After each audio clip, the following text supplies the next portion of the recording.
كان رسول الله صلى الله عليه وسلم إذا فرغ من دفن الميت وقف عليه ويقول ديت استغفروا لإخوانكم وسألوا له التثبيت وإنه الآن يسأله.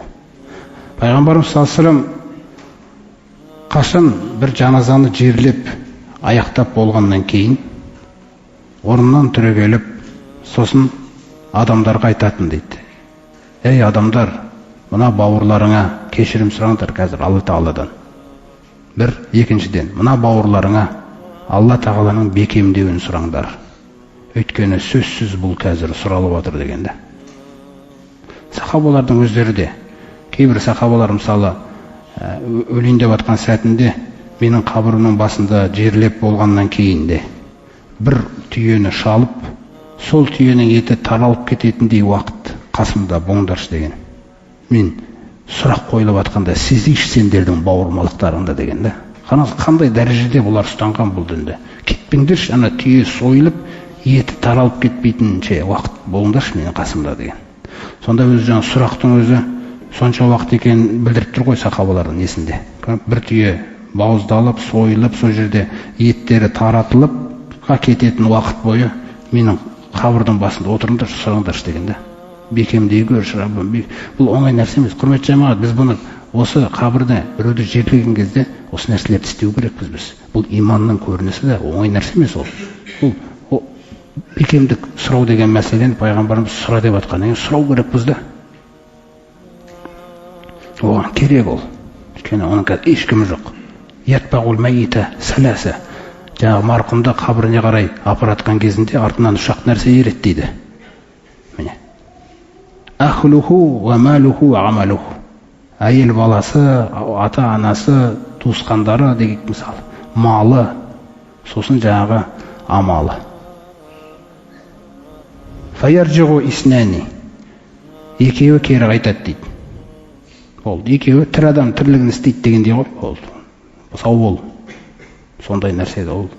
Бірақ амал ваяпқа амалуху дейді. Амалы қасында қалады дейді. Түсінсіз бе? Амалы қасында қалады. Бағана кітапқа жазылды ғой ол амал. Аяққа кіргізілді да ол. Күллу инсани нәлзамнаху таираху фи унуқихи. Желкесіне бекітіп қоямыз дейді. Кітабын болды. Қиямет күні ашылған кітап күнінде көреді деген мәселе. Міне осы қабірдің кезіндегі бекемдеу деген нәрсені сұрау керек бізде. Қабірдің кезіндегі оқиға, қабірдегі жағдай, нығметі, азабы, осының барлығы ол хақ, Аллах Тағала ескерткен. Жалпы бәріміздің түбінде бара жатқан нәрсеміз осы ғой. Қазір біз жердің бетіндеміз, өмір сүріп жатырмыз. Қазір ана қабірстанға барсақ, ол үсті тыныш болғанмен асты тыныш емес оның. Біз де сол тыныш емес жаққа кіреміз, біз білмейміз, қай амалмен кіреміз біз. Қаншама адамның етін жедік, қаншама өсек кетті, қаншама адамның аманатын айтып қойдық, қаншама кіріспейтін нәрсеге кірісіп қойдық, қаншама адамды ренжітіп қойдық деген нәрселер. Осының барлығы өзімізбен бірге кетіп баратқан секілді да қазір. Сондықтан осы нәрселерден Рамазанның соңғы күндерінде пайдаланып, әбден тазарып алуға тырысу керекпіз да мына жаман нәрселерден. Өйткені ол біздің істеген нәрсеміз ғой. Біздің істеп қойып жатқан нәрсеміз. Сондықтан өлім сәтінде кешегі тақуалардың жаңағы несін сипаттайды. Алла Тағала өлім сәтін. Аллазина татаваффахумул малаикату тойибина яқулуна саламун алейкум. Періштелер олардың жандарын алып жатқан кезде тап-таза қылып алады дейді жандарын. Тойибин. Қазір тойибин. Тап-таза қылып жандарын алады да айтады оларға саламун алейкум депті. Сәлем сендерге. Удхулул жанната. Егер жан, құрметті бауырлар, егер өлім сәтінде осылай істелсе, таза жан ассаламу алейкум деген сөз естілсе періштеден, бітті екен ғой. Ар жағы белгілі екен ғой. Түсіндіңіз ба? Өйткені ар жағын Алла Тағала бірден айтып отыр ғой. Саламун алейкум деп айтады да, удхулул жанната бима кунтум таъмалун. Жәннатқа кіріп кетіңдер, істеген амалдарыңмен бірге. Қараңыз, Алла Тағала аятта қалай қосып отыр да. Сондықтан Осман радиаллаху анху, Осман ибн Аффан Жәннат пен тозақ туралы айтылса, жылай қоймайды екен бұлай.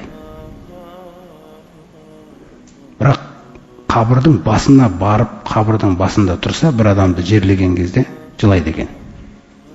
Сол кезде жаңағы қасындағы серіктері сұрайды ғой, неге сіз қабірдің басында жылайсыз? Сонда айтады, бұл қабір дейді, иннаху манзилун мин жаңағы маназилил ахира. Ауалу манзилин мин маназилил ахира. Бұл қабір дейді, ақыреттің баспалдақтары. Ақыретке баратын баспалдақтар бар ғой мынау.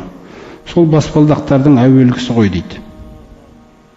Фәмән нәжә минху. Кімде-кім осы баспалдақта құтылса, фәмә бағдаху айсар. Бұдан кейінгі баспалдақтар жеңіл дейді. Мына жақтарда жеңіл болады дейді да. Уәмән ләм янжу минху. Ал кімде-кім осы баспалдақта құтылмаса, фәмә бағдаху ашадду минху. Бұдан кейінгі баспалдақтар өте қиын дейді. Ва инни самиъту Расулаллахи саллаллаху алейхи ва саллям дейді. Мен естідім Аллах елшісінің айтқанын дейді. Ма раайту манзаран қат илля вал қабру афзау минху. Мен қаншама қорқынышты көріністерді көрдім деген екен пайғамбар саллаллаху алейхи ва саллям. Алла тағала маған неше түрлі қорқынышты көріністерді көрсетті, ескертілген нәрселерді.